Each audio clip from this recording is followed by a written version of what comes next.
ঊর্ধ্বতন কিছু কর্মকর্তা যারা দিল্লি এবং হাসিনার দাস বাংলাদেশকে সেনাবাহিনীর মুখোমুখি দাঁড় করালো, আমাদেরকে তাদের বিচার করতেই হবে।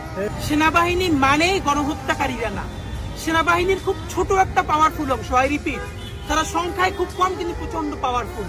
তারা পিলখানা হত্যাকাণ্ড হতে দিয়েছে, সাপ্লায় তারা নীরব থেকেছে এবং পরবর্তীতে জুলাই গণহত্যায় তারা হাসিনাকে শুধু সাহায্যই করে নাই।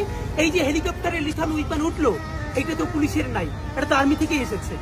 আমরা দেশপ্রেমিক সেনাবাহিনীকে এইসব কতিপয় দুষ্কৃতিকারীদের কারণে কলঙ্কিত দেখতে চাই না। এই সেনাবাহিনী আমাদের গর্বের সেনাবাহিনী, যারা আমাদের স্বাধীনতা সার্বভৌমত্বের ভ্যানগার্ড। সুতরাং আমাদের কাজ হলো এই যে সেনাবাহিনীর ঊর্ধ্বতন কিছু কর্মকর্তা যারা দিল্লি এবং হাসিনার দাস, তারা আমাদের যে অন্যান্য জুনিয়র অফিসার ভাইদেরকে ব্যবহার করে বাংলাদেশকে সেনাবাহিনীর মুখোমুখি দাঁড় করালো, আমাদেরকে তাদের বিচার করতেই হবে।